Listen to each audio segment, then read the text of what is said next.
Welcome back to సంగ్రామం. తెలంగాణ గ్రామాల్లో పంచాయతీ ఎన్నికల కోలాహలం ఊపందుకుంది. పార్టీలకు అతీతంగా ఎన్నికలు జరుగుతున్నా రాజకీయ నాయకులు అండదండలతో సర్పంచ్ పదవి దక్కించుకునేందుకు స్థానిక నాయకులు ఉవ్విళ్లూరుతున్నారు. అదే సమయంలో గ్రామాలపై పట్టు పెంచుకునేందుకు పార్టీలు కూడా పావులు కదుపుతుండటంతో రాజకీయ వేడిక రాజుకుంటోంది.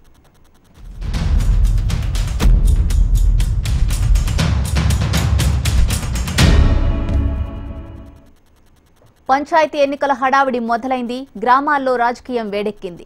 మొదటి విడత గ్రామ పంచాయతీ ఎన్నికలకు ఇవాల్టి నుంచి నామినేషన్లు స్వీకరించడం ప్రారంభమైంది.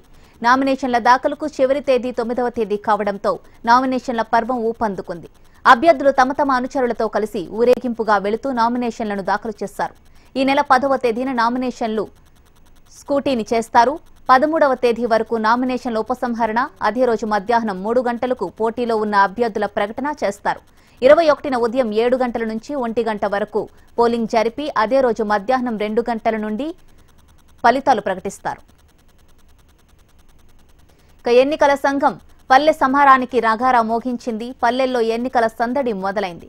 కొత్తగా శివారు గ్రామాలను తండాలను పంచాయతీలుగా చేసి రిజర్వేషన్లు ఖరారు చేశారు.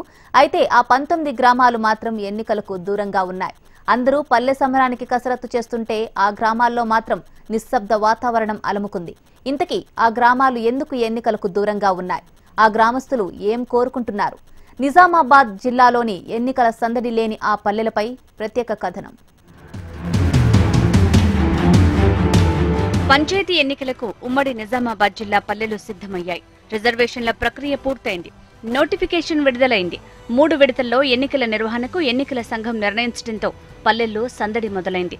ఉమ్మడి జిల్లాలో 3 విడతల్లో కలిపి సుమారు 1056 పంచాయతీలకు ఎన్నికలు జరగనుండగా నిజామాబాద్, కామారెడ్డి జిల్లాల్లోని 19 గ్రామ పంచాయతీలను గ్రామ సమరం నుంచి మినహాయించారు. మున్సిపాలిటీలో విలీనం కావాల్సిన గ్రామాలు కోర్టు స్టే నిలిచిపోవటం వల్ల ఇటు గ్రామ పంచాయతీలుగా గుర్తింపు పొందక అటు మున్సిపాలిటీలో విలీనం కాక మిగిలిపోయాయి. ఫలితంగా ఎన్నికలకు ఆ గ్రామాలను దూరంగా పెట్టారు పంచాయతీ అధికారులు. తమ గ్రామాలను కార్పొరేషన్లో విలీనం చేయకుండా గ్రామ పంచాయతీలుగా గుర్తించి ఎన్నికలు నిర్వహించాలని బాధిత గ్రామ ప్రజలు కోరుతున్నారు. మా గ్రామాన్ని మున్సిపాలిటీలో విలీనం చేస్తే మేము ఇబ్బందులకు గురవుతాము. కాబట్టి మా గ్రామ పంచాయతీగానే కొనసాగించాలని మేము కోరుతున్నాము. ఇటీవల హైకోర్టు నుంచి స్టే కూడా తెచ్చుకున్నాము. పోయిన ఎలక్షన్స్లో బాజిరెడ్డి గోవర్ధన్ గారు మాకు హామీ ఇవ్వడం జరిగింది. గ్రామ పంచాయతీని మీ ఇష్టం లేకుంటే గ్రామ పంచాయతీగానే ఉంచుతాము, విలీనం చెయ్యమని. అదే మాట మీద నిలబడి మా గ్రామాన్ని గ్రామ పంచాయతీగానే కొనసాగించి ఎలక్షన్స్ నిర్వహించాలని, మా గ్రామాన్ని అభివృద్ధి చేయాలని మేము కోరుకుంటున్నాము.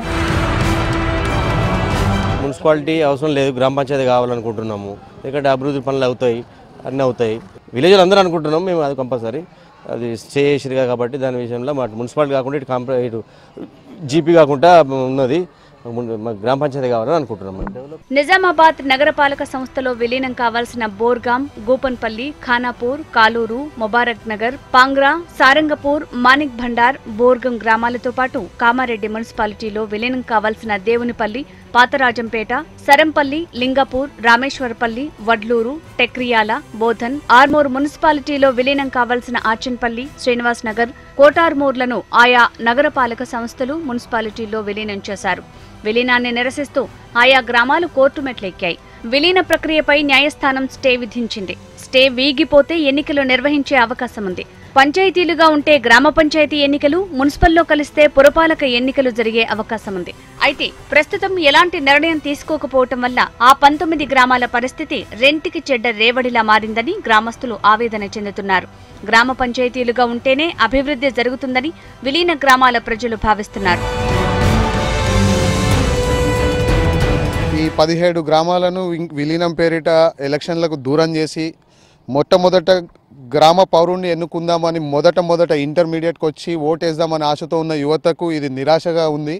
సేవ చేయాలి అని అనుకొని పోటీ చేయాలి, నాయకత్వ లక్షణాలు ఉన్నాయి నాలో అని అనుకునే వాళ్ళకు ఒక అవకాశం కలగాలి అని అంటే తప్పనిసరిగా గ్రామ పంచాయతీ ఉండాలి. కార్పొరేషన్ పేరిట డబ్బున్న వాళ్లకు, నాయకులతో పరిచయాలు ఉన్న వాళ్ళకి టికెట్లు ఇచ్చి, పార్టీలకు అనుకూలంగా ఉన్న వాళ్ళకి టికెట్లు ఇచ్చి కార్పొరేషన్ పేరిట మా గూపన్పల్లి గ్రామానికి గండి కొడుతున్నారు. అందరితో పాటు మాకు ఎలక్షన్స్ ఉండాలి. అన్ని గ్రామాలతో పాటు మా గ్రామంలో కూడా ఎలక్షన్ పండగ వాతావరణం రావాలని మేము కోరుకుంటున్నాం.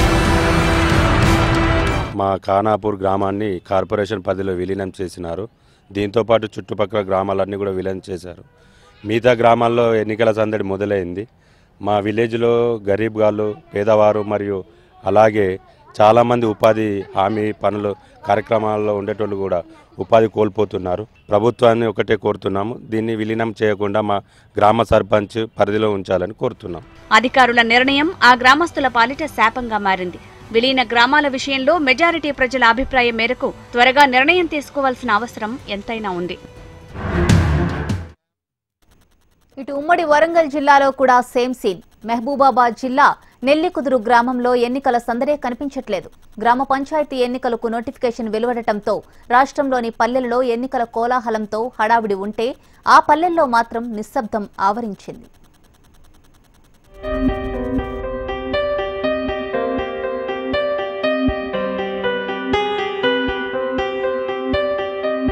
మహబూబాబాద్ జిల్లా నెల్లికుదురు మండలం నైనాల గ్రామం ఇది. గత పంచాయతీ ఎన్నికల సమయంలో ఈ గ్రామం ఎస్టీకి రిజర్వ్ అయింది. ఆ గ్రామంలో ఎస్టీ ఓటర్లు అస్సలే లేరు. దీంతో ఆ గ్రామంలో సర్పంచ్ ఎన్నికలు నిలిచిపోయాయి. వార్డు సభ్యుల ఎన్నికలు అధికారులు నిర్వహించి 3 సంవత్సరాలు ఉప సర్పంచ్ ఆధ్వర్యంలో పరిపాలన కొనసాగింది.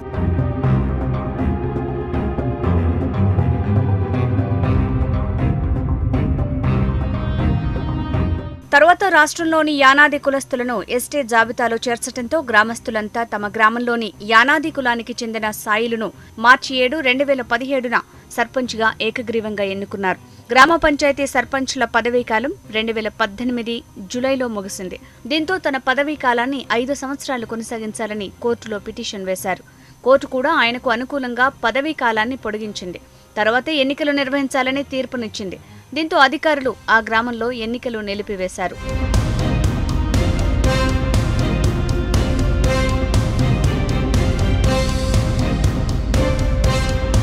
రాష్ట్ర వ్యాప్తంగా ఎన్నికల సందడి నెలకొంది. రాష్ట్ర ప్రభుత్వం 15 లక్షల రూపాయల గ్రాంట్ను ప్రకటించడంతో గ్రామ సర్పంచ్ని రాజీనామా చేయించాలని ప్రజలు కోరుతున్నారు. తమ గ్రామంలో కూడా ఎన్నికలు నిర్వహించుకోవాలని, మళ్లీ గ్రామ సర్పంచ్ని ఏకగ్రీవంగా ఎన్నుకుంటే గ్రామానికి 15 లక్షల రూపాయల గ్రాంట్ వస్తుందని ఆ గ్రామస్తులంతా చర్చించుకుంటున్నారు.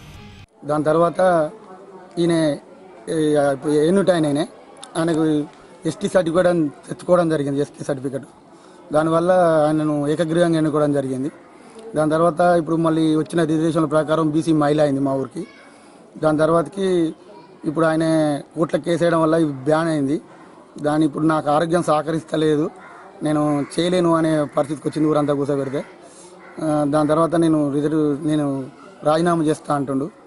ఆయన రాజీనామా చేస్తానికి సిద్ధంగా ఉన్నాడు. మాకు యథావిధిగా ఎలక్షన్లు కావాలని కోరుకుంటున్నాం మేము. తనకు ఆరోగ్యం సహకరించకపోవడంతో మిగిలిన పదవీ కాలం కొనసాగించలేనని ప్రస్తుత సర్పంచ్ సాయిలు అంటున్నారు. అధికారులు రిజర్వేషన్లు కేటాయించినప్పుడు గ్రామంలోని జనాభా ఆధారంగా కేటాయించాలని కోరుతున్నారు. నా ఆరోగ్య పరిస్థితిని బట్టి అదెంతో పని చేస్తలేదు. గ్రామం అంతా కూడా ఉండాలి, నువ్వు చేయాలి, సరే మంచి పనులు ఏం చేసినావు. ఇది తెలంగాణ గ్రామాల్లో పంచాయతీ ఎన్నికల కోలాహలంకు సంబంధించి అప్డేట్స్. ఇది ఇవాల్టి సంగ్రామం. నమస్తే.